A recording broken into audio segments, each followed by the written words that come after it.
Face au public. Face au public. Émission débat grand format de Radio Côte d'Ivoire.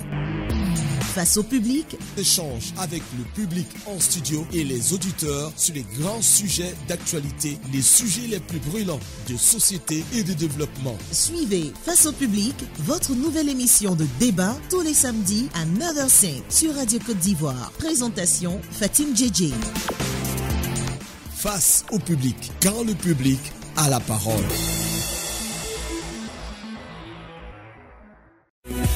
Face au public, émission débat, grand format de Radio Côte d'Ivoire. Face au public, tous les samedis en 15, de 9h à 10h30. Face au public, présentation Fatim Djedje.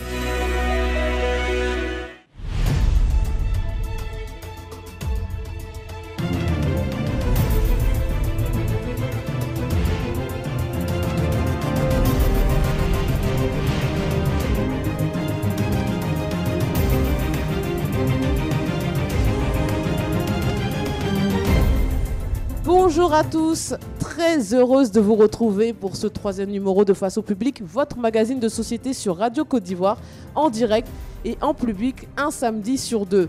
Venez prendre la parole pendant près de 90 minutes sur le thème du jour, la pratique usuraire, communément appelée les margouillas, par téléphone au 20 21 44 48, ou envoyez vos réactions et vos questions sur la page Facebook de Radio Côte d'Ivoire et RTI Info. Notre invité du jour est M. Dowo Yoboué, sous-directeur des affaires monétaires et bancaires à la direction des établissements de crédit et de finances. Bonjour et merci d'être présent. Bonjour Madame Djedje. Et nous serons rejoints par M. Nguessan Kwa-Essan Jules, président fondateur de l'ONG Entraide des fonctionnaires, agents de l'État et assimilés en difficulté de Côte d'Ivoire, les FADSI, que nous aurons tout à l'heure à nos côtés. Messieurs, alors dès nos premiers échanges, nous allons tenter de définir et expliquer ce phénomène avant d'en évoquer les causes, puis les conséquences de la pratique usuraire à travers vos témoignages, notamment au 20, 21, 44, 48. On s'intéressera bien sûr au cas des fonctionnaires, qui représentent une partie non négligeable des victimes, et aux autres corporations. Nos invités répondent à vos interrogations au 20, 21, 44, 48. Alors nous allons commencer avec des définitions. Le mot usuraire vient du latin usurarius, signifiant qui est relatif aux intérêts. Cet adjectif se rapporte au prêt d'argent dont l'intérêt est excessif. Le taux à partir duquel les intérêts deviennent usuraires est défini par l'État ou bien fixé par la coutume. Et l'usurier est la personne qui prête de l'argent avec un taux d'intérêt supérieur au taux légal. Et le taux usuraire est le taux d'intérêt constitutif du délit d'usure. Voici les définitions officielles qu'on trouve par exemple même dans le Larousse, mais j'aimerais bien que M. Dowo, vous nous en donniez d'autres, quelques précisions. Qu'est-ce que l'usure? En fait, pour être simple, l'usure est la pratique qui consiste à prêter de l'argent à des taux qui sont hors normes, non conformes à la loi. Et qui définit ces taux, les taux d'intérêt? Bon, ces taux d'intérêt est défini par la loi. Il y a eu une loi qui a été prise en 2014, oui. Et au terme de cette loi, voilà, au terme de cette loi, le taux d'usure, au terme de cette loi, le taux d'usure est de 15% pour les banques et de 24% pour les systèmes financiers décentralisés, en d'autres termes pour les institutions de microfinance. Alors, très concrètement, c'est-à-dire, on va essayer d'illustrer ça avec des chiffres. Un individu qui veut faire un emprunt à la banque. La banque n'a pas le droit de lui faire le prêt au taux de débiteur de 15%, maximum 15%, sinon c'est en dessous. Si c'est dans un système financier décentralisé, c'est-à-dire une institution de microfinance, l'institution de microfinance n'a pas le droit de prêter au-dessus de 24%. D'accord. Donc, il y a une limite qui est établie. Et quand on sort de ces limites, quand on les dépasse, c'est là qu'on parle... de prêt usuraire. D'accord. Ça veut dire que l'institution qui a fait ce prêt est en porte-à-faux avec la loi. D'accord. Donc, on est bien d'accord que c'est illégal. C'est illégal, oui. Dès Alors, lors qu'on ne respecte pas la loi, c'est qu'on est dans l'illégalité. Alors, qu'est-ce qu'on risque concrètement? On risque des peines de 2 ans à 5 ans et de 100 000 francs à 5 millions. Et si vous récidivez, le maximum de la peine est doublé. D'accord. Donc, c'est interdit. Mais comment appliquer cette peine? C'est-à-dire, si moi, je suis victime d'un prêt usuraire, il faut que je saisisse le juge. Il faut que je me plaigne à travers le canal d'une autorité. Ça peut être la police, ça peut être une plainte classique à la justice. Mais il faut apporter des preuves. C'est-à-dire quoi? La reconnaissance de dette. Il faut apporter des preuves. Son compte en banque, peut-être, pour montrer dans le relevé bancaire qu'on a été ponctionné par l'usurier. Bien sûr que oui. La loi ne marche qu'à base de preuves. C'est-à-dire, si vous allez parler dans le vide sans preuve, il va de soi que votre message ne va pas prospérer. Mais si vous avez les preuves de ce que vous avancez, effectivement, le fautif sera sanctionné par les fautes dont j'ai parlé tout à l'heure. D'accord. Alors, on va s'intéresser aussi à l'usurier. Donc, c'est celui qui a cette pratique. En Côte d'Ivoire, on les appelle les margouillas. Est-ce que vous savez pour quelle raison on donne ce petit surnom aux usuriers? Bon, franchement, je peux dire que je ne suis pas au courant de pourquoi ce surnom de margouillat.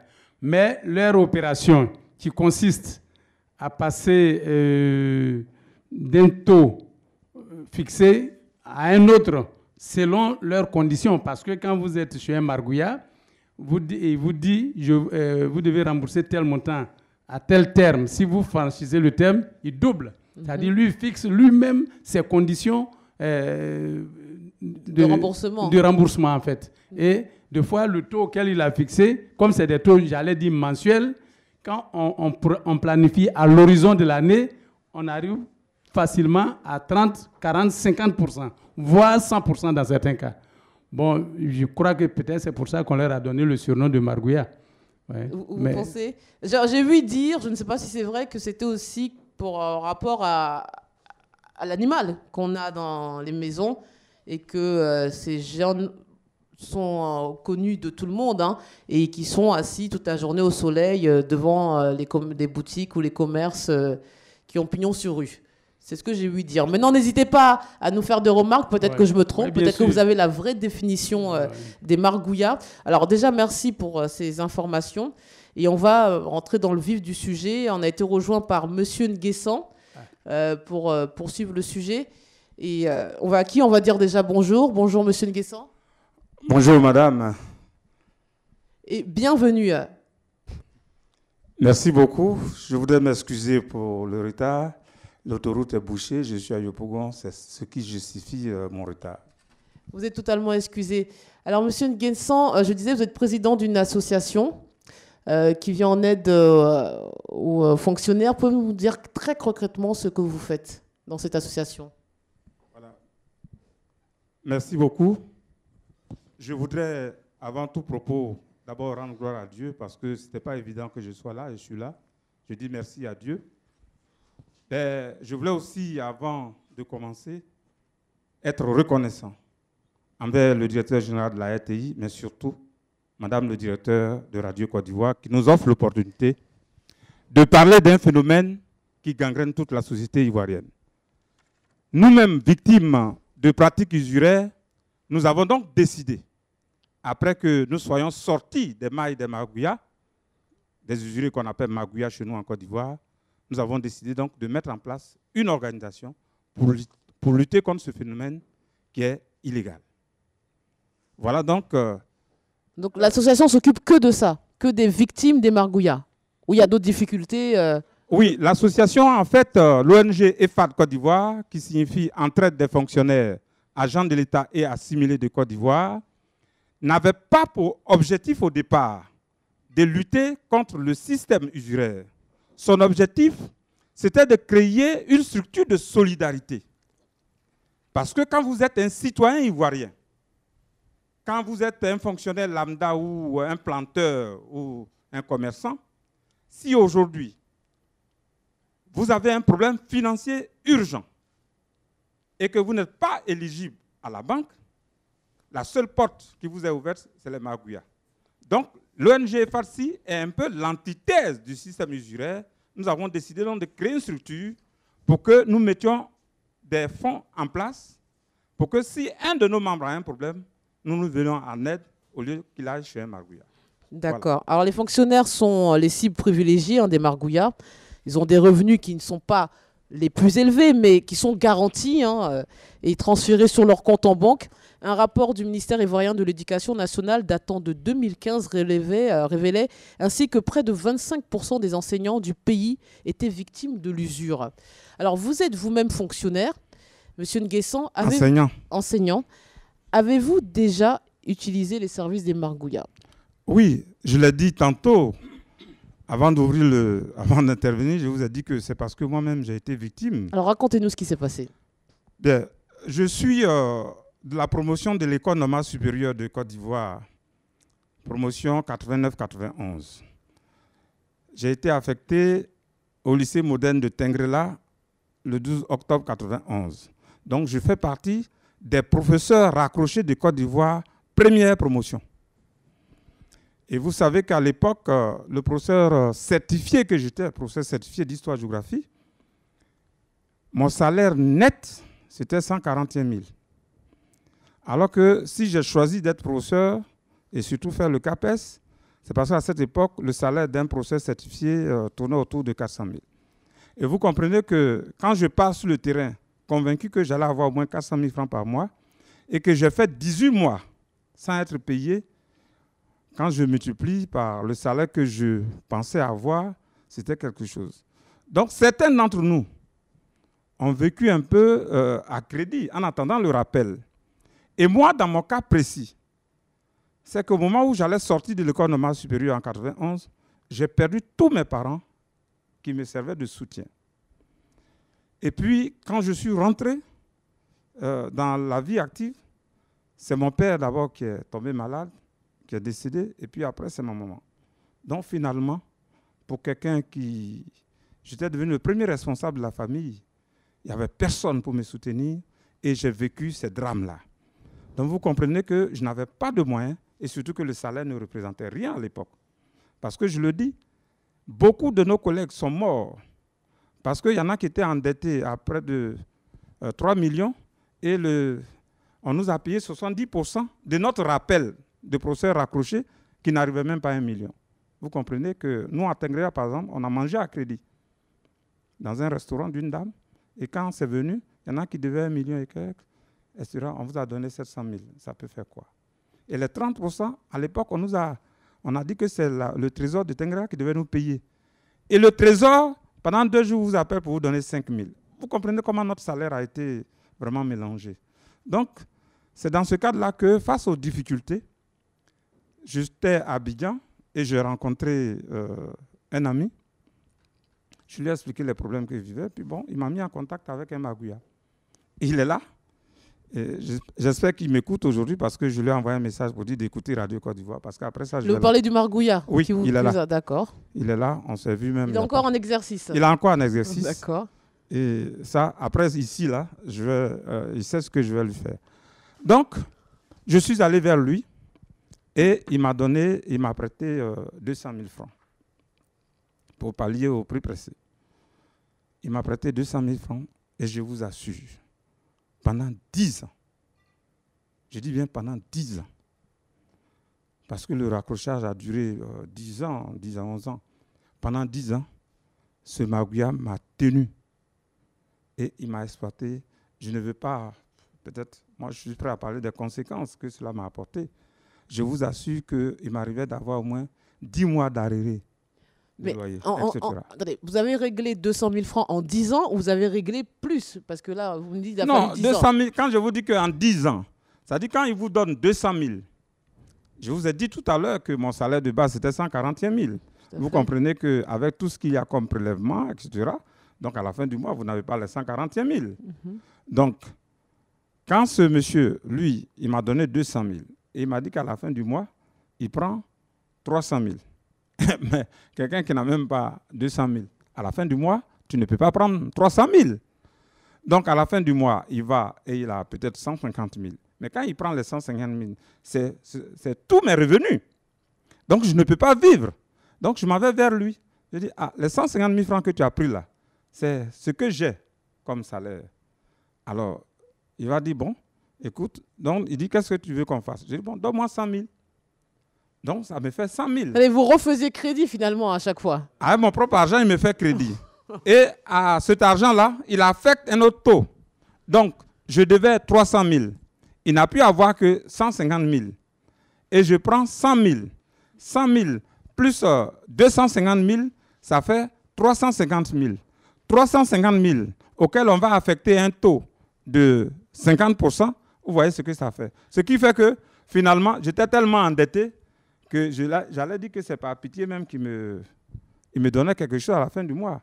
Donc parce pendant que vous comprenez, 10 ans, ce manège a duré. Pendant 10 ans, ce manège a duré. Et vous savez la somme que vous avez, entre guillemets, perdue finalement pendant ces 10 ans? Oui, j'ai fait les calculs. C'est pour ça que je vous dis qu'à la fin de votre émission, ça me donne l'opportunité pour qu'ils soient informés qu'à la fin de l'émission, là, je vais saisir les juridictions compétentes pour que nous puissions régler le problème. Alors, je voulais dire que c'est ça qui fait le système usurier en Côte d'Ivoire. C'est ça le drame que nous vivons en Côte d'Ivoire. Et malheureusement, et je le dis, hein, donc vous comprenez qu'à moins d'un an, on était à plus d'1 million. Donc on imagine en 10 ans la somme Voilà. que vous avez pu perdre. Il y a du monde dans la salle, c'est des fonctionnaires pour une grande partie qui vont certainement témoigner. Déjà, je voudrais peut-être votre réaction, monsieur Do. Oui, merci. Je pense qu'en écoutant M. Nguessan, on décrit déjà le phénomène. Il plante le décor, le contexte. Et il explique les causes, pourquoi ce phénomène prospère depuis tant d'années en Côte d'Ivoire. En même temps, les victimes pardonnent leur bourreau, puisque le bourreau est un sauveur in fine. Chaque fois qu'il a des difficultés, le bourreau s'arrange à le mettre dans un engrenage dont il ne peut pas sortir. Et à partir de là, il le tient. Donc, il ne peut pas aller le signaler quelque part. En fait, voilà le phénomène. Et moi, je pense que la loi de 2014, initiée par le gouvernement, vient pour tenter de mettre fin à ce phénomène qui est ruineux, et tant pour le fonctionnaire que pour l'économie. Alors, mais justement, si c'est aussi catastrophique pour l'économie ivoirienne, pourquoi ce phénomène perdure? Parce que ces individus dont on parle ont pignon sur rue. Tout le monde sait où ils se trouvent et on connaît leurs agissements. Je crois en avoir... Il faut absolument attendre qu'une victime vienne se plaindre. Les autorités publiques ne peuvent pas décider d'elles-mêmes de faire une sorte de déguerpissement ou de... j'aime pas le terme de rafle, mais vous voyez? Ok. Je crois en avoir parlé un peu. C'est-à-dire, en principe, dans nos principes, celui qui est victime d'une situation se plaint. Mais ce que vous dites aussi, c'est une ouverture. Quand il y a un cas de difficulté qui porte atteinte à un ensemble ou bien à un groupe de personnes, le procureur peut s'en saisir. Mais là, ce n'est pas à moi de parler. Mais c'est la voie la plus, qui peut être plus facilement utilisée, c'est la plainte de la victime. Et on constate, M. Nguessan n'est pas seul dans ce cas. À l'heure où on parle, il y a des gens qui sont victimes de margouillat, mais qui ne se plaignent pas. Mais tant qu'il n'y a pas de plainte, en dehors de l'aspect procureur, tant qu'il n'y a pas de plainte, il n'y a pas matière à intervenir à la justice. Mais vous le dites vous-même, ces gens-là sont pris à la gorge parce qu'ils ont des besoins. Oui. Ils ont des besoins. Et on peut parler aussi, dans les causes, du refus des banques de prêter à des personnes qui ont des bas salaires. Mais n'oublions pas la réalité sonotropique. Les salaires... on va dire que le salaire minimum est de 60 000 francs CFA. Pourquoi les banques ne tiennent pas compte de ces informations pour faciliter l'accès au crédit? Merci, madame. Il y a beaucoup de raisons. Je ne suis pas en train de protéger les banques, mais il faut savoir que l'argent de la banque, ce n'est pas son propre argent. C'est l'argent de Mme Diédié, de M. Nguessan, de M. Dowo. Et ces personnes que je viens de citer, qui sont des clients des banques, doivent pouvoir disposer à tout moment, c'est pourquoi on parle de dépôt à vue, à tout moment de leur argent quand ils en ont besoin. Et c'est cet argent-là que la banque utilise pour faire le prêt. Mais on a constaté qu'en Côte d'Ivoire, il y a un certain nombre de mauvais payeurs qui amène la banque à classifier certains crédits, on dit créances douteuses et litigieuses. Vous voyez le nom, créances douteuses et litigieuses. Donc, ça entraîne pas mal de problèmes. Et passé un certain temps, la commission bancaire qui supervise les banques oblige la banque elle-même à rembourser cet argent pour que si Mme Guigui va en banque, elle puisse avoir son argent. Donc, c'est ce qu'on appelle le provisionnement. La banque provisionne. Mais à vous écouter, la banque, on ne prête qu'aux riches, quoi. J'arrive. Voilà. Et la banque provisionne. Et quand la banque provisionne, ça pénalise la viabilité de la banque elle-même. Bon, donc, quelque part, si on ne prend pas de mesures et qu'on fait le crédit à tout vent, ça risque de mettre en difficulté le secteur bancaire et cela encore peut paralyser toute l'économie. Maintenant, pour éviter cette situation, la loi dont je parle a été prise en 2014 pour protéger les victimes des usuriers, de telle sorte que, en les sanctionnant, ils puissent commencer à disparaître du système. Deuxièmement, on a pris une autre loi qui a mis en place un organe qu'on appelle le Bureau d'information sur le crédit pour amener les banques à apprécier de façon saine celui qui vient demander le crédit, son passé, son profil en matière de remboursement de crédit. Et en fonction de ça, la banque peut donner crédit à celui qui rembourse vraiment, de telle sorte que les mauvais grains sortent du système et que les autres, qui sont peut-être des bonnes personnes dans la population, puissent bénéficier facilement des crédits. Voilà un peu ce que l'État met en place pour protéger les citoyens. On va revenir sur les banques, leur rôle. Radio Côte d'Ivoire, des grands moments à chaque instant. Plein de messages en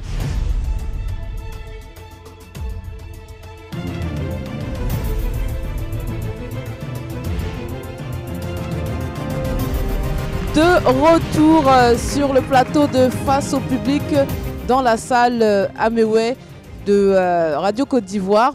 Alors, nous allons poursuivre notre échange sur les banques, mais on a déjà un premier appel de Monsieur Sier qui nous appelle d'Agboville. Monsieur Sier, nous vous écoutons. Bonjour. Bonjour, madame. Bonjour, monsieur. Ouais, tout d'abord, c'est pour dire merci à la Radio Côte d'Ivoire, qui est une remède qui ne dit pas son nom. Quand je suis malade, la Radio Côte d'Ivoire vraiment me donne des remèdes. Merci. Je suis un planteur. Faites jurer, donc, vous parlez des forcenaires. Ça existe un peu partout dans nos foyers même. J'étais dans un village dans le département de Lakota et j'ai perdu mon papa. Dans le même mois que je suis, j'ai perdu encore ma mère. Un pauvre planteur qui avait que 2 hectares. Dans le temps, le prix du cacao était à 275 francs le kilogramme. Souvent, on ne paye pas bien. Donc, j'ai eu problème pour aller à Bouna, je suis originaire de Doropo. J'ai fait un prêt que nous on appelle ça caisse noire. Un prêt de 200 000. Au retour de village, je dois payer 400 000. Après avoir fait finir deux concomitamment entre la mer et le vieux, je suis revenu. Ce que j'ai retrouvé dans ma plantation ne vaut même pas 100 000. Je suis allé rembourser 150 000. Le monsieur me dit, bon, les 250 000 qui restent, l'année prochaine, tu vas rembourser 500 000. J'ai accepté et j'ai vécu cela pendant 5 ans. Ce n'est pas que trop, je occupe l'antenne à Radio Côte d'Ivoire trop, je résume bref. Pour dire à l'État de Côte d'Ivoire, lorsqu'il y a un programme, ce n'est pas que ça s'attende sur Abidjan seulement. Pensons à la population que nous sommes. C'est un témoignage oculaire que je suis en train de donner ce matin. Il nous qu'à passer les informations, même dans les rameaux, pour que Ivoiriens, citoyens lambda, que nous sommes, nous bénéficions du programme de l'État. Moi, je vous parle aujourd'hui, tous mes promotionnaires qui sont nés de 84, 86, ils ont des belles constructions à Doropo, chez moi-même, à Seveldor, dans mon village. Mais aujourd'hui, je n'ai pas un toit où me mettre. J'ai des enfants qui sont en troisième. Ils m'ont urné, je ne sais pas combien de francs que j'ai mis dans cette caisse noire, donc on appelle usurier en langue française. Aujourd'hui, madame, ce que vous êtes en train de faire, ce n'est pas pour votre propre bien, mais c'est pour le bien des populations ivoiriennes que nous sommes. Alors, l'islam condamne cela, la Bible condamne cela, mais ce n'est pas que sont ces gens qui, toujours, jour et nuit, qui nous font, oui, urner cette somme-là. On ne sait pas s'ils sont de l'islam, ou ils sont des chrétianisme, ou ils sont des païens. Vraiment, je remercie la Radio Côte d'Ivoire, mais ce qu'on doit retenir, pour seulement s'il y a un programme, pensons à nous autres qui sommes dans les plantations, dans les cacaoyers, Nous sommes tous des Ivoiriens et citoyens libres dans ce pays. Merci madame, bonne émission et bonne continuation. Vraiment, moi qui vous parle, actuellement où je suis là, j'ai des difficultés pour que je me debout parce que mes 2 États, finalement, ils m'ont retiré de ça parce que je les devais plus que 1 800 000. Merci madame, je m'appelle Kambiré Sié, je suis à Beauville, mais je suis originaire de Doropo. Je suis revêtu département de Doropo, je suis dans un village qu'on appelle Seweldo. Pour plus de précision, c'est mon grand frère qui était ancien maire qui s'appelle Kambiré Sall. Au revoir et bonne journée dominicale, beaucoup d'organisation. Je vais écouter la radio Côte d'Ivoire. Merci beaucoup, monsieur Sié, du courage et merci pour votre témoignage. Merci, alors, madame. Une réaction peut-être. C'est un cas que vous rencontrez régulièrement. Mais là, c'est un planteur, hein, ce n'est pas... Oui, c'est un planteur. Et je dis que ce qu'il vient de décrire, c'est légion. J'ai même écrit dans ce sens. J'ai interpellé des institutions censées combattre le phénomène et je dis, par exemple, j'ai interpellé le ministère de l'Agriculture, je vous assure. Je ne veux pas dire ici la réponse que j'ai reçue. Pour présenter, parce que ce n'est pas le seul cas au niveau des planteurs. Aujourd'hui, c'est ce que j'appelle les magouillas des champs. Mais c'est grave, extrêmement grave, il faut le dire. Moi, j'ai ici un document signé par un planteur que je suis allé visiter. Aujourd'hui, je lui ai demandé d'être là. Malheureusement, il n'a pas pu. J'ai même dit que je mets des moyens à sa disposition pour qu'il vienne. Il n'a pas pu venir. Mais je vous assure, je vous laisse. Alors, je peux le lire ? Oui. Je ne vais peut-être pas donner les noms pour ne pas mettre porte-à-faux les gens. Monsieur X reconnaît avoir prêté la somme de 500 000 francs à CFA à monsieur Y. Motif, cas de décès. Organisation des obsèques funéraires de la femme de son fils. La plantation de cacao constitue une garantie pour payer cette dette sur une période de 10 ans. Date d'exploitation des travaux du 1er juillet 2017. Cela prend fin le 1er juillet 2027. Je lui délivre ce présent papier pour servir et valoir de ce que de droit. Et on voit que ça a été aussi signé en présence du chef du village avec la photocopie de la pièce d'identité de l'intéressé. Alors, ce que je vais vous dire, le drame que vit ce monsieur, la première année, c'est-à-dire en 2017, quand ils ont signé ça, que le monsieur a pris, vous savez, on ouvre la campagne en octobre. En octobre, quand on a ouvert la campagne, la première exploitation du champ de café et du champ de cacao que l'usurier allait faire, il a pris le propriétaire du champ comme manœuvre. Ils sont allés vendre le cacao et ils ont eu 2 500 000 que le monsieur a empoché. La première année. La première année. Donc il était censé être remboursé. Mais largement. Mais depuis 2017 jusqu'à aujourd'hui, il a encore la plantation du monsieur. Le monsieur ne vit plus. Mais on va venir sur l'aspect après juridique. On va juste prendre en ligne monsieur Kofi Assandé d'Abengourou. Bonjour, nous vous écoutons. Bonjour madame. Oui, on vous écoute. Bien, vous êtes en train de parler actuellement du phénomène de Magouya. Oui. D'abord, vous avez parlé de Magouya, que ça signifie. Et nous prononçons sinon c'est Magouya, les gens qui pratiquent la Magouille. Non, c'est pas Margouya. D'accord, ça vient de Magouille alors. Voilà, la Magouille. Merci pour l'information. Ben, je crois que ça venait de l'animal, mais écoutez, voyez, comme quoi on apprend tous les jours. Merci, je vous écoute. Bon, maintenant, au niveau de ce phénomène, ce n'est pas seulement ceux qui font les prêts à usure. Il y a un autre système qui consiste à envoyer les clients vers les sociétés. Et ils vont prendre la marchandise et eux, ils rachètent avec les fonctionnaires. Donc, les amènent, par exemple, sans faire de publicité, dans une société de vente de marchandises, par exemple, les électroménagers, le congélateur. Donc, le fonctionnaire va signer auprès de cette société, il va prendre un prêt, et eux, ils rachètent cela avec eux. Donc, si le fonctionnaire va prendre le prêt, la marchandise, par exemple, à 400 000, la société va mettre les intérêts, etc., puis ce sera payé à crédit, ça va monter autour de 1 million. Et ce monsieur va venir acheter le prêt qu'il a pris à 400 000, qui va repayer avec la société à 1 million. Lui vient, il donne 100 000 ou bien 150 000. Voilà encore un autre système dont vous n'avez pas parlé. Parce que je voudrais attirer votre attention là-dessus. Ce n'est pas seulement ceux qui prêtent l'argent en liquide, mais aussi qui poussent les fonctionnaires à aller vers la société pour prendre la marchandise à crédit et puis rachète avec eux. D'accord. Merci beaucoup pour cette information, cette précision. Nous allons en parler justement. J'essaye de tenir le conducteur. Je sais que tout le monde veut parler, s'exprimer. Moi, je veux qu'on revienne sur les banques parce qu'on a eu plusieurs réactions qui nous disent pourquoi les banques ne sont-elles pas capables d'octroyer des prêts en 24 heures. C'est Martin Dan. Est-ce qu'il ne faut pas officialiser le phénomène Margouilla avec des règles bien précises afin de canaliser le flux financier engendré? C'est Bosson à Rémy. Ne serait-il pas possible de faciliter l'accès aux prêts, réduire les taux d'intérêt et faciliter les méthodes de remboursement pour réduire la descente aux enfers des fonctionnaires? C'est Jaguer, Yaya, Sissé, Fanny. Les banques seraient-elles en complicité avec les prêteurs clandestins? Où est passé le décret mettant fin à l'usure en Côte d'Ivoire? Blaise Kouassi. Je vous laisse répondre déjà, M. Do. Bon, oui, avant de réagir face à ce que vous venez de dire, M. Nguessan parlait tout à l'heure d'un planteur. Il faut dire que les planteurs peuvent aussi avoir des prêts à la banque. Mais comme le crédit fonctionne avec la confiance, donc avec la garantie, s'ils ont tous les papiers sur leur plantation, ils peuvent prendre les papiers pour en faire une garantie, et solliciter un prêt en bonne et due forme. Or, souvent, c'est cette culture, le réflexe systématique d'aller vers la banque pour prendre de l'argent qui manque à la population.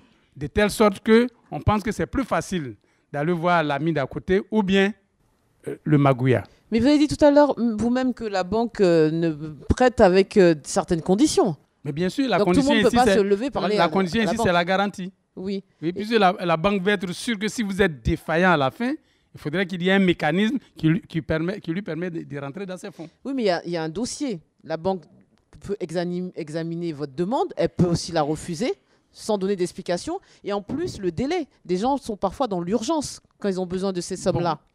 Bon, c'est là la difficulté. Mais il faut dire aujourd'hui qu'il y a certaines banques qui font des crédits, ils appellent crédits chrono, qui peuvent tenir en 24 heures ou en 48 heures maximum. Mais c'est des sommes, alors, à mon avis, qui ne sont pas très élevées. Bon, je n'ai pas fait une étude pour avoir les statistiques là-dessus, mais je pense qu'il y a des banques qui sont en train de faciliter, le système de crédit, de telle sorte que tout ce qu'on dénonce, notamment la lenteur, l'analyse des dossiers qui prend du temps, cesse. Et le système de crédit chrono là existe aujourd'hui dans notre système. D'accord, donc vous invitez les Ivoiriens à se renseigner auprès des banques, mais il faut soit être salarié, vous parlez de garantie, on ne peut pas être dans l'informel et aller voir la banque, par exemple. Bon, un gars qui est dans l'informel, qui a une maison, on peut faire une hypothèque. On peut prendre une hypothèque. Oui, il y a beaucoup, même les grandes entreprises qui font des prêts, il y a des hypothèques derrière. L'informel en tant que tel n'est pas vraiment un frais si vous avez des biens. D'accord. Si vous avez des biens vous êtes un commerçant, un commerçant, vous avez une cour avec tous les papiers et d'autres types de biens qu'on peut garantir à la banque. Voilà. D'accord. Ouais. Oui. Alors, on va prendre des questions, des témoignages dans le public. On a pas plusieurs fonctionnaires. Monsieur Nguessan, répondez, allez-y. Je voulais rebondir sur ce que monsieur vient de dire par rapport aux planteurs. C'est des milliers de planteurs qui souffrent de ce phénomène. Mais il a dit tout à l'heure, combien de planteurs en Côte d'Ivoire peuvent avoir accès à la banque? Ils n'ont rien à garantir. Ils n'ont aucun papier. Même nos plantations, c'est maintenant que la Côte d'Ivoire est en train de faire le recensement des producteurs pour leur donner un papier. Les planteurs qui sont dans les villages, ils ont quel papier? Des fois même, ils n'ont même pas... Ils n'ont pas d'acte de propriété. Ils n'ont pas d'acte de propriété, ils n'ont rien. D'accord. Même les cases qu'ils ont. Donc, à la banque, ils ne peuvent même pas prendre crédit. Et puis, la gestion même des revenus des planteurs, tel que c'est fait aujourd'hui, vraiment, ça m'étonnerait qu'une banque donne crédit à un planteur. Cela veut dire que le mécanisme doit évoluer. Le système doit évoluer. Parce que, tel que vous venez de parler, aucune banque ne risquera des fonds pour faire des crédits dans un tel système où il n'y a pas de garantie. Bon, comme vous l'avez dit, on a commencé le recensement et le message est clair. Moi, dans mon village, je connais 1 ou 2 personnes au moins qui se sont levées pour aller faire les papiers eux-mêmes de leur plantation. Il faut qu'on avance vers ce système-là. Merci. Allez-y, monsieur. Présentez-vous et expliquez-nous ce qui vous est arrivé. Merci bien. Bonjour. Madame. Bonjour, madame. Vraiment, je suis très content. Je me présente d'abord de cette émission. Je dis merci à l'ONG et FATSI et à vous, madame la journaliste. Moi, c'est M. Cobon Yapo Justin. Je suis instituteur ordinaire. Je vais prendre témoignage de ce que je vis et la souffrance que j'endure en ce moment-là par rapport à cette pratique du prêt à taux usuraire. J'étais effectivement malade pendant les années de 2010 à 2011 où j'étais sous la supervision de mon DRH actuel. Et ça m'a valu une suspension de salaire. À ce niveau-là, il était question que je me trouve une occasion pour pouvoir supporter les charges de famille et de pouvoir rentrer dans mon droit, puisqu'on m'avait affecté à un poste où je n'avais pas le minimum même pour y rendre. Et c'est comme ça que je suis venu au plateau, venu tirer l'un de mes bulletins, et j'ai été abordé par un margouillat qui m'a dit « Ah monsieur, mais vous avez quel problème ?»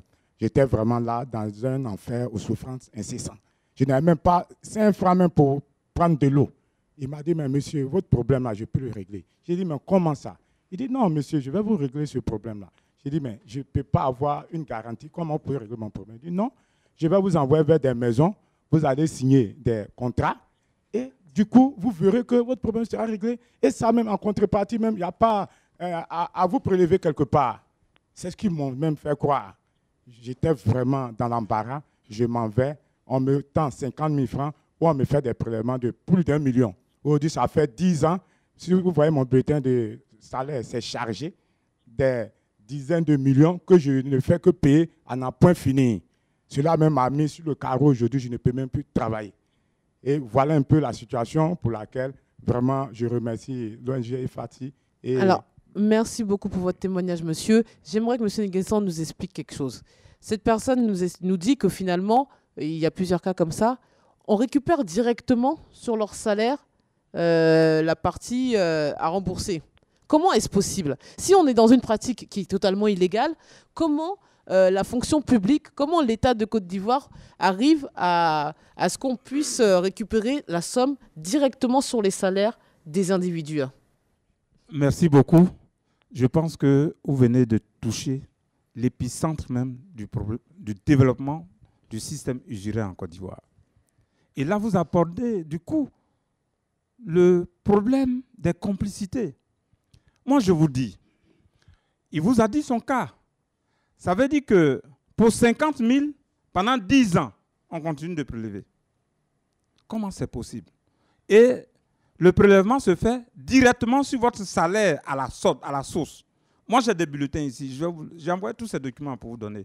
Celui qui veut discuter, je vous dis aujourd'hui, il y a une procédure. J'ai envoyé tous ces papiers-là. Je vais vous donner à la fin. Celui qui viendra après. Je dis, le problème du développement du système des magouilles en Côte d'Ivoire, c'est la direction de la solde. Vous voulez dire quoi? Qu'il y a, selon vous, une moi, je vais vous dire une chose. Je vous donne un exemple palpable. Il y a un ami qui allait prendre un prêt chez un usurier. Quand il est venu me voir, c'est sa carte magnétique qui était avec l'usurier. Je lui ai dit, mais fin, suspends ta carte magnétique. Il a suspendu sa carte magnétique. Et le mois qui a suivi, il s'est rendu compte qu'il était prélevé directement à la source. Comment ça a pu se faire quand même? Nous sommes dans un pays de droit. Donc, c'est la solde qui se transforme. C'est-à-dire que l'État de Côte d'Ivoire donne le salaire aux fonctionnaires dans la main droite et récupère de l'autre côté de la main gauche. Comment on peut prélever jusqu'à plus de la moitié du salaire d'un fonctionnaire à la source? Alors, c'est une vraie question. Je vais vous laisser répondre, M. Dehaut. Bon, comment est-ce possible? Je pense qu'à cette émission, il y a un organe qui manque, c'est la direction de la SOD. Puisque la direction de la SOD... Qu'on a sollicité, je tiens à le dire. La direction de la SOD est au banc des accusés, là. Mais je crois que tout à l'heure, quelqu'un a dit que quand vous allez voir le margouillat, il vous fait passer par une maison de commerce, et puis à partir de là, tout le reste se déclenche. En fait, implicitement, on vous fait signer des reconnaissances de crédit. C'est une hypothèse d'analyse, et puis je ne suis pas à la direction de la solde. On vous fait signer Une reconnaissance de dette. Voilà, une reconnaissance de dette. Qui a une valeur juridique. Voilà, peuvent utiliser pour déposer dans un organe officiel et puis ils peuvent rentrer dans leur fonds. J'ai l'impression que c'est ce qui se passe. Mais comme je l'ai dit, s'il y avait quelqu'un de la direction de la solde, il aurait mieux défendu le système. Parce qu'en tout état de cause, un État qui se lève pour prendre une loi pour interdire l'usure ne peut pas passer par derrière pour faire cette opération qui ressemble à un jeu de cache-cache. Donc vous allez dire que le margouillat trompe aussi l'État finalement. En plus de tromper les fonctionnaires et la population, elle se fie un peu des règles de l'État. Puisqu'elle les contourne en fait, à vous écouter. Non, elle contourne... tout à l'heure, j'ai parlé de garanties. Elle se donne les moyens d'avoir les garanties pour faire prospérer leur mécanisme, j'allais dire mafieux. Parce que quand vous donnez 50 000, et pour 50 000, pendant 10 ans, on vous prélève, même si on vous donniez seulement 1 000 francs par mois, en 10 ans, vous auriez déjà fini de rembourser. Mais c'est un système mafieux. Donc, tout à l'heure, c'est pourquoi j'ai dit, pour être victime, enfin, pour comment on peut dire, pour être lavé, il faut porter plainte. Et les gens ne savent toujours pas qu'il y a une loi qui existe et qu'en portant plainte, celui qui est auteur de ce mécanisme-là sera sanctionné. Alors, on va parler de la plainte. Il y a quelqu'un qui veut prendre... Vous pouvez donner le micro dans la salle voilà. Alors, on va parler aussi après. Allez-y, donnez votre témoignage et après, on va parler de la plainte. Pourquoi il n'y en a pas suffisamment? Merci. Allez-y, monsieur, on vous écoute. Merci. Je me présente Morera Godefroy Komla. Allez-y, monsieur, on vous entend. Je remercie d'abord la Radio Côte d'Ivoire et...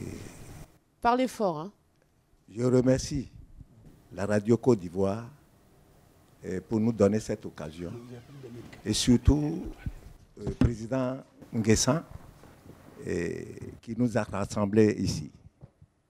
J'ai été victime, quand je fus comptable, je ne devais pas faire chose-là de la société, et en zone 4.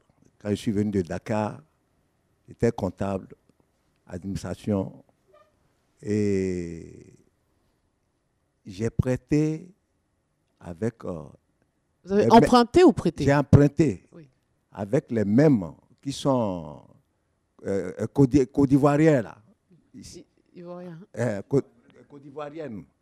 Où ils font les sociétés, maisons. Ah, d'accord, les sociétés de crédit. Côte d'Ivoirienne, rue du commerce, là. Voilà. Oui.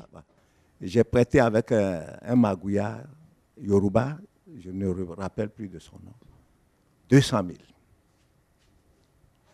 Et à l'époque, et c'est avec ma carte magnétique que lui, là, il retient ma carte magnétique, ma carte bancaire. Et à chaque fois, quand mon virement passe à la banque, il est le premier à se faire servir. C'est lui, c'est quand il finit de prendre ses 50%, si je n'arrive pas à rembourser totalement, pendant sur 2 ans et demi, avant la naissance de ma fille, je ne vais pas donner le nom, c'est lui qui bloque ma carte pendant 2 ans et demi. Et mon virement passe. Les Libanais, la société libanaise, là, envoie mon salaire tous les mois. Et lui, il prend sa part d'abord.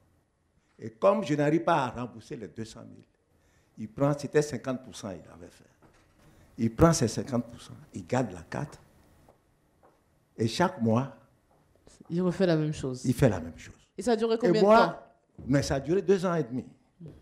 Je dis bien avant la naissance de ma fille en 98.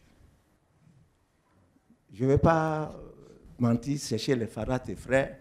Je travaillais quand je suis venu de Dakar. Et ce monsieur m'a traîné. Donc je n'arrivais même plus en ce moment à payer le loyer. Parce qu'il faut se retrouver avec quoi en ce moment? Je ne peux même pas me plaindre à qui que ce soit. C'était au temps où il y avait ivoirisation des cadres, paix à son âme, le père de la nation vivait en ce moment. Monsieur Houphouët-Boigny. Donc je ne pouvais pas, étant étranger, parce que moi je suis béninois, brésilien béninois, et étant étranger à qui De qui allez-vous vous plaindre? Voilà, plaindre pour obtenir, pour pouvoir se faire justifier. Donc c'est resté comme ça. Et jusqu'à ce que mon enfant vienne au monde, jusque-là, je n'ai jamais pu récupérer ma carte. Malheureusement que j'ai été licencié, j'ai claqué la porte à la société et je suis parti. D'accord. Merci pour votre témoignage. Il y en a encore beaucoup d'autres. On va passer le micro dans la salle. Mais je veux qu'on parle aussi des complicités. Là, j'ai un message de Mamadou Soumaoro qui est à la retraite qui dit « Avant, il travaillait dans une banque à Boaké.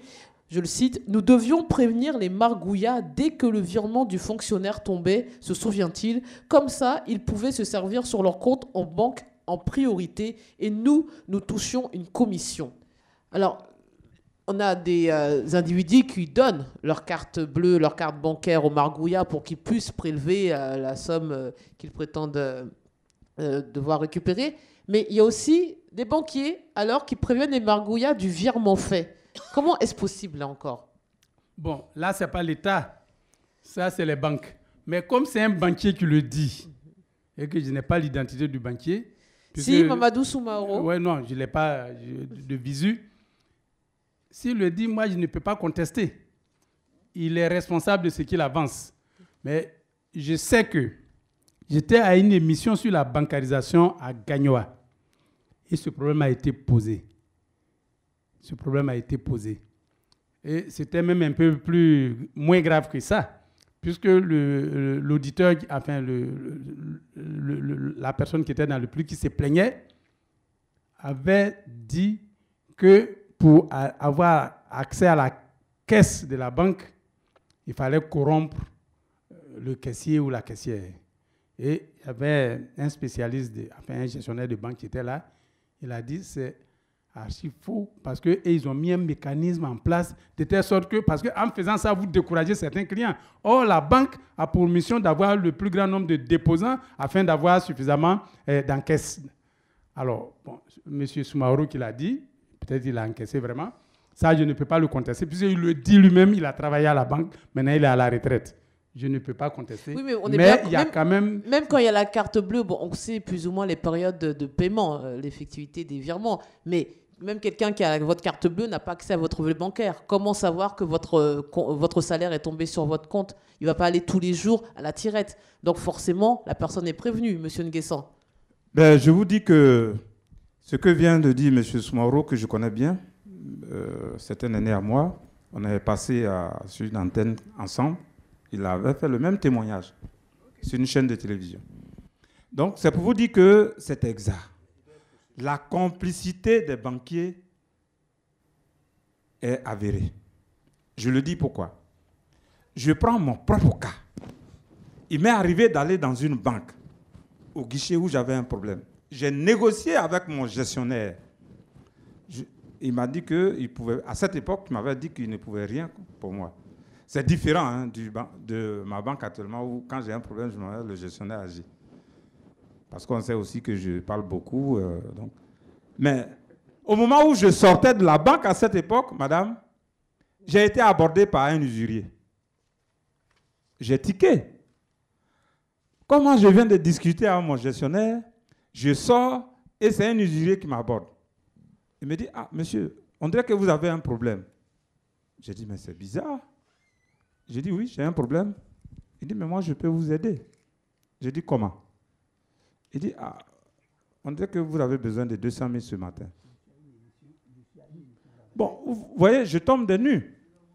Effectivement, il m'a donné les 200 000, il a confisqué ma carte magnétique.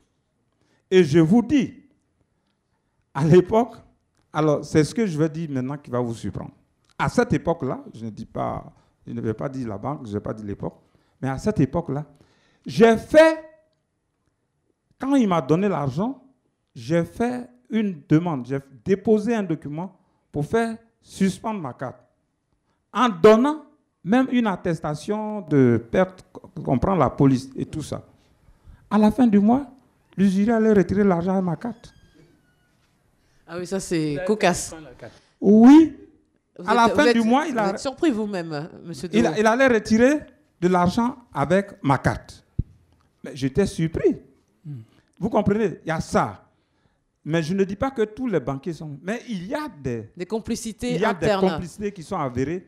Aujourd'hui, il y a des gens... Moi-même, je suis allé défendre quelqu'un. Après ça, je suis allé défendre quelqu'un à Gagnoua, où le chef d'agence de cette banque a retiré la carte pour donner au Margouya.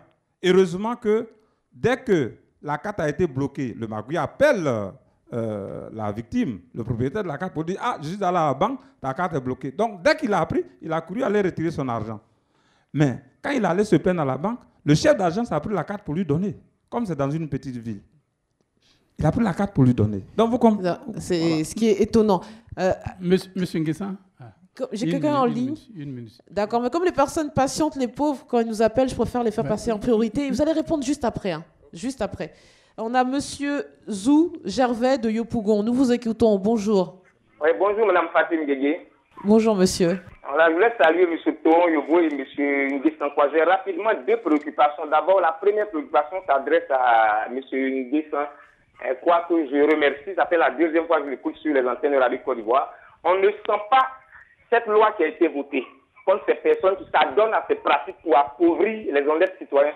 Parce que ces personnes continuent de traîner, de piluler au vu et au su de nos autorités de la justice ivoirienne devant les banques, devant les finances au plateau et bien d'autres endroits. Pourtant, il y a une loi qui a été votée contre ces personnes. Maintenant, je voulais demander à M. Nguessan quoi, est-ce que votre association mène des actions auprès de la justice pour traquer et arrêter ces personnes? Maintenant, ma seconde préoccupation, ça c'est une remarque que je voulais faire à M. Toron. M. Toron a dit, tant que ces personnes victimes ne se plaignent pas, le procureur ne peut rien faire. Mais pour tout le respect que j'ai pour M. Toron, mais je suis désolé, nous sommes dans un pays de droit. Là où, lorsqu'une loi est votée, mais il faut mettre cette loi en application. Donc, on ne va pas attendre, le procureur sait, les autorités savent. On ne va pas attendre que ces personnes appauvrissent les gens pendant qu'ils sont en train de traîner là-bas et puis dire que non, tant que ces personnes. Mais la loi a été votée, ces autorités-là le savent, donc il faut qu'ils prennent leurs responsabilités. Merci à vous et très bonne émission. Des commentaires, M. Toron. Merci. On va vous répondre. Alors, monsieur, je pense que vous voulez revenir sur ce qui était dit juste avant. Oui, en fait, le problème central, je ne dirais pas l'ignorance, mais c'est la passivité de la population. Vous êtes victime par un usurier appelé Magouya. Ou bien vous constatez, vous avez les preuves que la direction de la solde est complice. Vous avez la preuve que la banque est complice, mais portez plainte. Vous ne portez pas plainte. Et après, vous venez dénoncer. Non, la dénonciation, ce ne suffit pas. Saisissez les autorités judiciaires compétentes et on verra si les gens n'agissent pas. Bon, on verra. Oui, mais la justice, ce sont des frais quand même. On parle là des gens qui sont déjà surendettés et qui vont... À quoi vous allez ajouter des frais de justice? Allez-y, monsieur. Depuis tout à l'heure, vous voulez prendre la parole. Je vous écoute. Merci, madame. Merci, madame, pour l'occasion que vous nous donnez de parler justement de ces problèmes. Mais surtout concernant la justice, nous nous sommes plaints. Nous sommes pleins et la justice s'est montrée incompétente pour régler ce problème. C'est-à-dire voilà. Elle nous a dit, effectivement, on a fait des plaintes légales. On a fait des plaintes légales et la justice nous a dit, le juge nous a dit qu'il est incompétent, qu'elle est incompétente pour régler ce problème. Elle nous a dit clairement qu'elle est incompétente. C'est-à-dire, votre requête a été rejetée. Notre requête a été rejetée. Donc vous avez le papier. Les preuves vous seront données. Ok. D'autre part, nous sommes pleins, je suis plein à un policier de ces usuriers-là. Le même jour-là, l'usurier était au courant qu'il allait me plaindre à la police contre lui. Oui, mais peut-être parce qu'ils n'ont pas dit votre nom, peut-être qu'ils ont juste dit qu'il y a quelqu'un qui se plaint de l'activité de cet usurier. Ah, on vous a identifié? On est allé chercher l'usurier. Je suis allé, le commissaire m'a fait accompagner d'un capitaine de police pour aller prendre l'usurier. L'usurier a disparu et le même soir, l'usurier m'a appelé que je suis allé me plaindre contre lui. Ah oui. Mais en plus, j'allais vous demander après à chacun d'entre vous, mais qu'est-ce que vous risquez finalement si vous ne remboursez pas? Vous avez peur qu'on vous attaque physiquement? Si par exemple, moi je prends ce crédit à l'usurier et que je décide, parce que je suis noyé, je croule sous les dettes, je décide de ne plus le payer, qu'est-ce que je risque? Prenez le micro. Qu'est-ce que je risque? Il a votre carte. C'est ce que l'autre a dit. Quand bien même que vous bloquiez votre carte, elle lui revient. Oui, mais si vous laissez la carte, vous allez ouvrir un compte ailleurs. Je ne suis pas en train de vous inciter. Vous devez à la banque. Vous ne pouvez pas aller tout de suite aller ouvrir notre compte ailleurs. Vous devez à la banque. Non. Oui, mais vous pouvez quand même faire bloquer votre carte. Vous pouvez faire opposition. On fait opposition. Oui, mais est-ce que l'opposition... Vos revenus continuent de passer dans cette banque, auquel cas la banque peut toujours prendre ce qui lui revient. Monsieur Dehaut, question. Est-ce qu'on peut faire opposition pour sa carte magnétique s'il y a une reconnaissance de dette? Non. C'est ça le problème, c'est qu'il y a un document écrit. Oui, le document écrit, ça veut dire qu'on doit prélever à la source pour payer ce type-là, pas utiliser forcément votre carte. La carte, c'est l'usager lui-même qui donne sa carte pour faciliter le prêt. Avec son code. Oui, avec son code. C'est une garantie sûre. On va en parler après de la responsabilité. Le salaire même est déjà une garantie sûre. Puisque ça va passer dans la banque. Pour pouvoir rentrer dans ses fonds, il dit il prend votre carte. Non, la question de madame la journaliste, ça vient du fait qu'on emprunte 50 000 et on paye sur 10 ans. Donc, pour la question, si on ne paye plus, là, ça fait quoi? Oui. Pour parler comme Est-ce qu'il y a des risques? Oui. Quel est le risque? Physique. Ils savent où vous habitez. Est-ce que ces gens-là, quand vous empruntez de l'argent, vous allez lui montrer votre domicile, votre lieu de travail? Est-ce qu'ils peuvent vous retrouver? Parce que Abidjan est grand, mais la Côte d'Ivoire encore plus. Pour le planteur, je comprends. On sait où se situe, mais pour vous autres... Je vais vous dire une chose. Ce phénomène, je pense que même 1h30 pour en débattre, ça ne va pas suffire. Il nous faut au moins une semaine.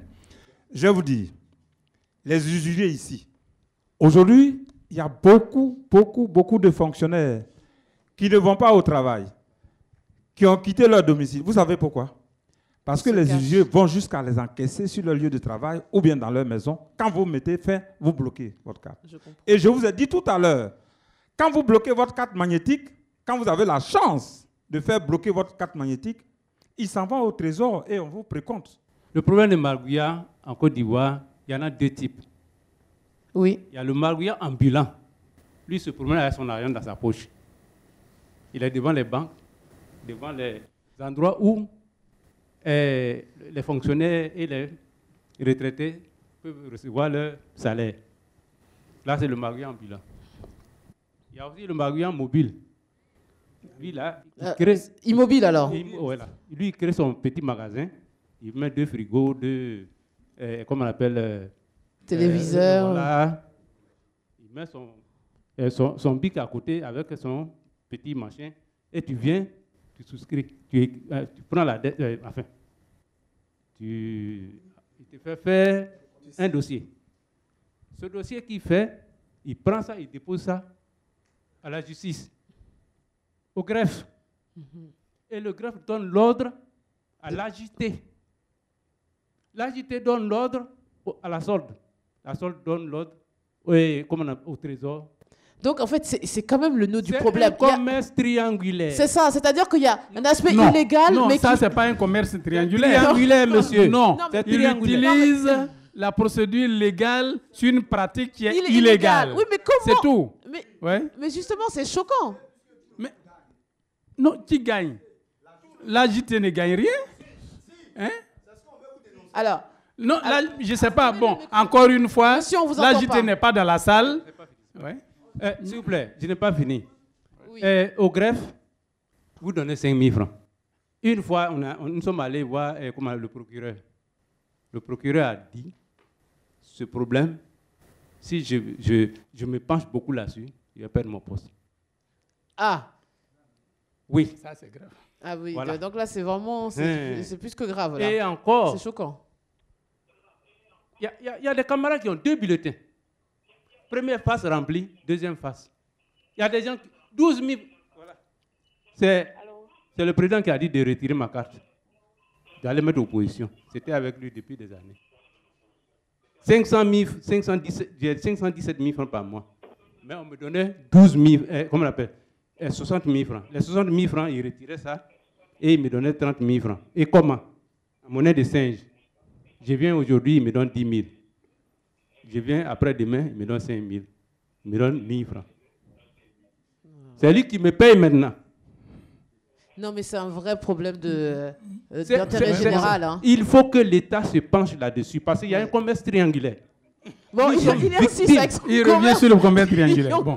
Ok, moi je pense que... Ce soit la bonne définition. Je pense que... Il y a quand même une pratique mafieuse. Comme je l'ai dit, comme l'a dit M. Nguessan, je ne sais pas si en 90 minutes, on peut traiter de ce sujet. Non, et je ne sais pas, avec le niveau d'accusation qu'on est en train d'entendre, est-ce que nous-mêmes là, on est tous qualifiés pour donner les solutions à ce problème aujourd'hui?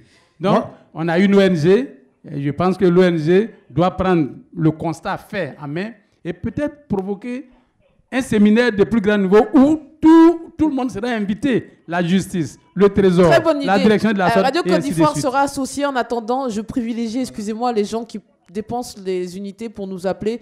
Je veux qu'on donne la parole à Madame Mémé Victorine de ALP. Bonjour Madame. Bonjour Madame. On vous écoute. S'il vous plaît, moi c'est pour un témoignage. Au temps du général Robert Guéhi, lorsqu'il était au pouvoir, j'avais un nom qui était dans les Magouillas. Mais lorsque le général Guéhi est venu, il a annulé tout ça pour les corps habillés. Mais je ne sais pas pourquoi l'État ne peut pas prendre cette décision aussi pour tous les fonctionnaires. Parce que lorsque le fonctionnaire il est dans les Magouillas... Oui, allô? Éloignez-vous de votre poste parce qu'on entend le retour de la radio. Ou diminuez la radio derrière vous, s'il vous plaît. Je me suis éloignée. Allez-y. Oui, je ne sais pas pourquoi l'État ne peut pas prendre ça. Ne peut pas prendre cette décision. Parce que le fonctionnaire, lorsqu'il est dans les Magouillas, il n'est plus rentable. Parce qu'il n'arrive même pas à avoir de quoi manger. Il ne peut pas se déplacer pour aller au travail. Comment il va travailler? Je pense que l'État vraiment, comme le général Robert Guéhi avait fait, l'État peut prendre cette décision-là. D'accord. Donc vous attendez beaucoup des pouvoirs publics. Oui, des pouvoirs publics. Parce que quelqu'un qui n'arrive pas à manger, quelqu'un lui tend 10 000 francs, il dit tu rembourses 100 000. Madame, depuis le matin, tu n'as pas à manger, tu fais comment? Tu n'as pas le choix. Donc il faudrait que ce soit l'État. Parce que c'est l'État qui donne autorisation à la solde. On ne peut pas prélever ton argent depuis la solde, c'est pas possible. Mais alors, merci madame pour votre témoignage. Ils vont donc réagir. Il faudrait que l'État fasse beaucoup.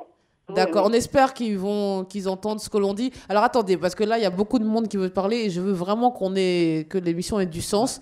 Vous allez nous dire une bonne fois pour toutes, monsieur Nguessan, pourquoi vos actions, vous ne menez pas des actions, on va dire, conjointes ou communes au niveau de la justice. Au nom de votre association, est-ce que vous ne pouvez pas porter ce cas en justice, en regroupant tous vos dossiers? Je vais vous dire, madame, je suis dans cette lutte depuis 2005.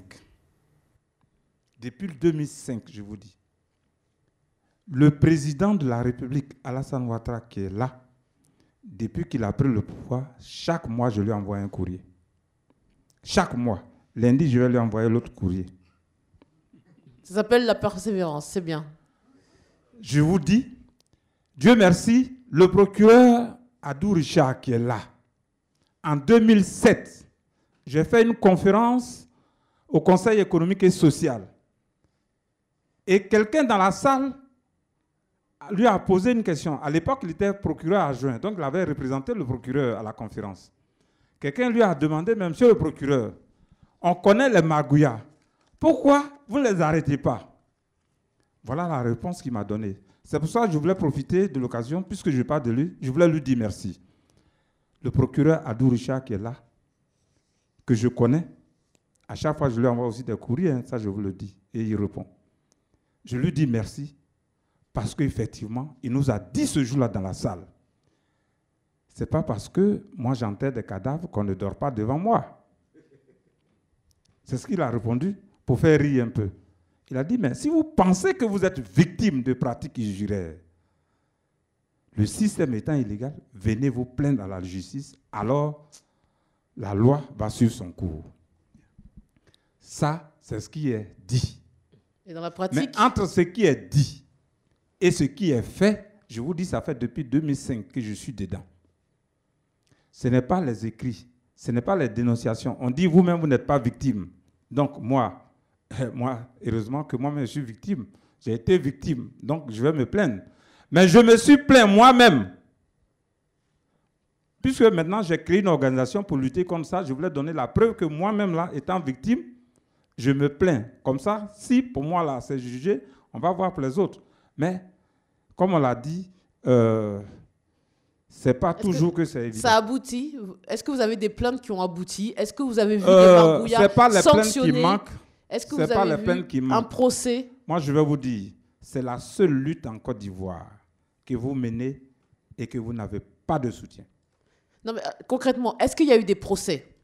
Moi, je vais vous dire, j'ai dit il y a eu des procès. Il y en a qui ont gagné, il y en a qui ont abouti. Alors quand on gagne, c'est-à-dire ils ont été remboursés? Il y a des juges qui se sont... On ne vous rembourse pas. Quand vous gagnez, on ne vous rembourse pas. Quand vous gagnez... Le préjudice subi, on le compense. On ne rembourse pas. Quand vous gagnez, la plupart du temps, quand vous gagnez, c'est le précompte à la solde qu'on arrête. On arrête. Mais ce que vous avez perdu, on ne vous rembourse pas. On arrête. Aujourd'hui. Et le Margouillat, lui, a été emprisonné, a dû payer une amende. Qu'est-ce qui s'est passé? Non. Rien, vous nous dites rien, c'est-à-dire, monsieur. Vous avez le micro, on vous écoute. Pourquoi vous dites rien? Madame, qu'il ne se passe rien? Je vous remercie et je remercie l'ONG, la radio. En fait, je n'avais pas envie trop parler, d'écouter, mais vu l'intervention de mon ami Diomandé, ça m'inspire beaucoup. Tout à l'heure, le monsieur disait qu'il n'y avait pas de complicité. Moi-même, je suis victime. Il y a certainement une complicité entre la justice, la SOD et les maisons de crédit. Ce sont ceux-là qui sont des margouillards à col blanc. Les cols blancs, c'est ceux qui sont immobiles. Et c'est eux qui tuent le plus. Parce qu'ils coupent directement sur le bulletin de salaire. Or, ce n'est pas permis de couper sur le bulletin. Non, mais s'il y a une reconnaissance de dette, je crois que M. Deo disait Attendez, que... j'en viens. C'est pas permis comme ça. Sous certaines conditions. Oui. Si les conditions sont remplies, c'est permis. Il y a saisie des rémunérations, je viens. À la justice, il y a une loi sur la saisie des rémunérations. Mais la loi elle-même n'est pas respectée par les justiciers. Parce qu'on nous dit de venir, d'abord, ils vont demander, ceux-mêmes qui sont victimes de la chose, avant de donner l'ordre. Mais eux, il y a une complicité parce qu'ils prennent l'argent et puis ils font déposer directement. Vous voyez? Et quand on se plaint, ils sont impuissants. Moi, je me suis plaint au procureur de Abangourou et à la madame la présidente du tribunal. Elle a dit c'est pas normal. Mais les jours qui ont suivi, elle a quitté le tribunal. Et j'ai vu un procureur qui a arrêté. Il dit on lui a causé tellement d'ennuis qu'il ne peut plus dans cette affaire. D'accord. Alors, vous avez l'air étonné par les propos que vient de tenir ce monsieur. Non. Il y a une chose. Tout à l'heure, M. Nguessan vient de dire qu'il y a eu des procès et des procès qui ont abouti. Or, on nous a dit que tout ce qu'on envoie à la justice est rejeté. Bon, ça veut dire que quand même, il y a une démarche qui est faite et la justice réagit. Maintenant, ce que je veux dire, quoi qu'on dise, quelles que soient les dénonciations que nous puissions faire sur notre système judiciaire, le seul instrument de répression dans un pays, c'est la loi. Le seul instrument de répression dans un pays, c'est la loi. Et pour pouvoir appliquer la loi, il y a deux voies. Dans certains cas, moi je ne suis pas juriste, je ne suis pas juge, je ne connais pas dans quelles conditions, mais il y a dans certains cas, le procureur se saisit lui-même du dossier et la procédure est déclenchée.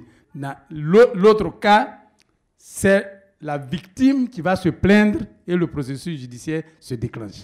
Donc si on ne se plaint pas et qui plus est, on collabore avec nos bourreaux, il va de soi que le système sera difficile à éradiquer. Allez, on a cette fois-ci M. Alphonse en ligne. Bonjour.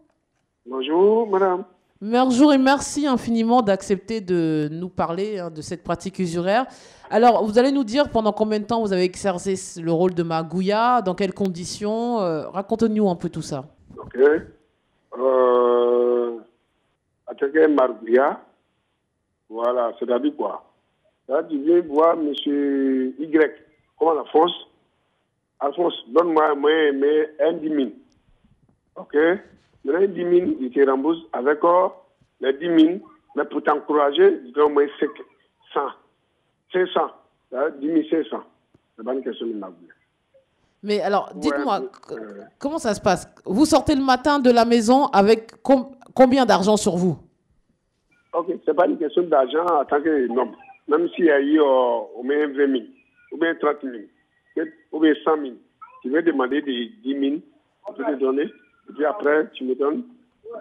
Comme tu m'as donné, c'est ton récompense de 5 000, ou bien 2 000, ou bien 300. C'est pas une question de marge. À nos nouveaux, c'est comme ça, voilà. C'est pas Margouillat. comme l'agent. Non, c'est pas la question qu'on pose en fait. Là. Voilà. Moi, je voulais vous dire, le système usuraire, la pratique, il y a plusieurs formes. Il y a le prêt d'argent direct. Dans ce système-là, le magouilla ou l'usurier a de l'argent sur lui. On dit qu'il a de la liquidité. Vous venez, il vous donne 200 000.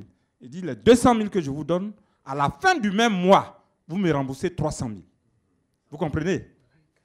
Lorsque vous n'arrivez pas à rembourser les 300 000, il affecte les mêmes taux de pourcentage à cet argent-là qui vous a prêté.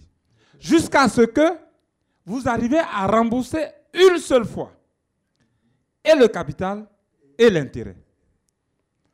Tant que vous ne réussissez pas à faire cela, pendant au moins 30 ans, vous allez rembourser son crédit. Alors, est-ce que la personne est encore en ligne? C'est ça qu'on appelle l'usure. Bon, alors la régie ne me fait pas signe. Nous, on va poursuivre. Vous parlez des complicités tout à l'heure. On nous demande, oui, pourquoi les usuriers pratiquent des taux si ahurissants, Lydia Camenant? Pourquoi ce type de taux? Non, mais là, c'est à leur appréciation. Les usuriers pratiquent ce taux à leur appréciation, c'est-à-dire en fonction... Oui, mais vous disiez que, par exemple, la banque, les institutions, on a tout intérêt à faire des taux raisonnables pour que les gens remboursent. Oui, mais la loi qu'on a prise s'applique à tout le monde.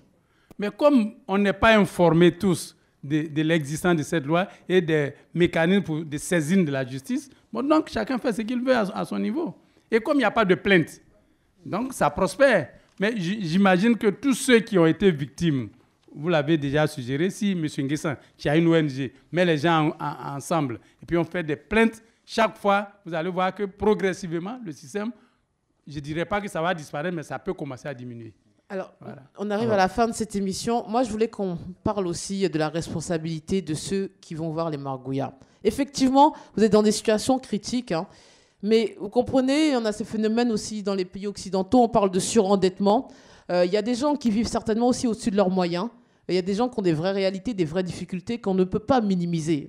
J'en suis totalement conscient. Mais vous parlez des boutiques d'électroménager. Est-ce que tout le monde a besoin d'avoir le dernier téléviseur? Est-ce que tout le monde a besoin d'avoir le dernier portable? Faut-il peut-être aussi songer à responsabiliser ceux qui vont vers ces personnes-là pour leur dire que c'est peut-être plus intéressant d'emprunter chez des amis, sachant que tout le monde aussi n'a pas les moyens. Est-ce qu'il n'y a pas d'autre solution que d'aller voir ces personnes qui finalement vous tuent à petit feu, dans ce que j'en comprends? Oui, je voulais tout de suite rebondir, et puis je me suis rappelé que je n'ai pas répondu à M. Zou Gervais, qui demandait est-ce que l'ONG mène des actions. Oui, c'est ça qui fonde notre existence. Tous ceux qui sont là, il y a beaucoup qui ne sont pas venus malheureusement, mais tous ceux qui sont là sont membres de l'ONG. Je vous ai dit que l'ONG est une structure de solidarité. En réalité, nous avons créé cette structure pour éviter que nos membres aillent chez les magouillards. Donc, vous faites de la prévention. Donc, nous faisons de la prévention. Deuxième chose, nous avons constaté que tous ceux qui venaient adhérer à l'ONG malheureusement avaient des problèmes avec les magouillards. Et là, nous essayons de les aider à sortir des mailles de ces usuriers. Troisième action que je voulais ici donner, c'est dire malheureusement, les victimes elles-mêmes du système, pour parler avec monsieur tout à l'heure, vous savez, quand on dit de faire, on peut se plaindre. Mais regardez vous-même, j'ai invité plus de 40 personnes ce matin. Mais combien sont là? Les victimes elles-mêmes. C'est quoi, la honte? Ont honte, ont peur d'en parler. Ceux qui sont là sont courageux pour venir en parler. Moi-même, je fais des conférences à l'intérieur du pays, partout.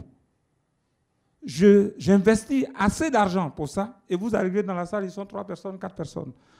Troisième chose que nous voulons faire au niveau de l'ONG FACI, c'est pour ça que cette année, nous avons élaboré un projet de campagne nationale de sensibilisation pour répondre à votre inquiétude. Nous voulons non seulement sensibiliser les fonctionnaires et le citoyen lambda pour ne pas qu'ils aillent tomber dans ce système, dans cet engrenage. Et c'est quoi? Vous avez dit tout à l'heure, c'est pour un 20 000. Il y en a qui vont pour aller peut-être prendre... Mais il ne s'agit même pas d'aller prendre l'électroménager ou portable. Ce n'est pas ça qu'ils veulent. C'est l'argent qu'ils veulent, c'est la liquidité. Et comme il n'y a pas de solution, c'est pour ça qu'ils s'en vont, mais ils ne prennent pas de téléviseur ni de choses. D'accord. Un dernier mot pour conclure ou non? Alors, c'est la fin de cette émission. Allez-y. Ouais. Bon, non, je pense que finalement, à la conclusion, on se rend compte qu'il n'y a pas un groupe qui est responsable et un autre groupe est blanchi. Il y a quand même, les responsabilités sont parfois partagées. Mais je vais dire une chose, quelle que soit la difficulté, il y a des structures officielles. C'est le système bancaire et il y a les autorités. Et nous-mêmes, comme M. Nguessan l'a dit, on a un programme, le ministre de l'économie et des finances a créé désormais un service chargé de l'éducation financière. Je suis venu ici dans ces mêmes studios pour faire une émission sur l'éducation financière. Actuellement, au cabinet du ministre, il y a l'APIF, Agence de la promotion de l'inclusion financière, qui fait beaucoup de travaux sur l'éducation financière. Suivons ça et puis essayons, un temps soit peu, de ne pas se laisser déborder par nos problèmes et comme ça on pourra peut-être... Alors nous reviendrons sur le sujet et on espère qu'à ce moment-là on aura un représentant de la solde et un représentant des banques. Donc on refera une seconde émission. Vraiment là on doit rendre l'antenne, on a déjà beaucoup de retard. Je m'excuse, je vois vos mains levées mais je ne peux plus continuer ni poursuivre avec vous. C'est la fin de cette émission, messieurs. Merci pour votre contribution. Merci, chers auditeurs, de nous avoir suivis. Un grand merci à vous, cher public, d'avoir fait le déplacement. Pouvez-vous vous applaudir? Merci infiniment. Merci à toute l'équipe, à Patricia Conan et à Yao Kwasi, à la réalisation Denise de La Fafiette et à la technique Stéphane Dioma. Merci à eux. Bonne suite des programmes sur Radio Côte d'Ivoire et à très bientôt.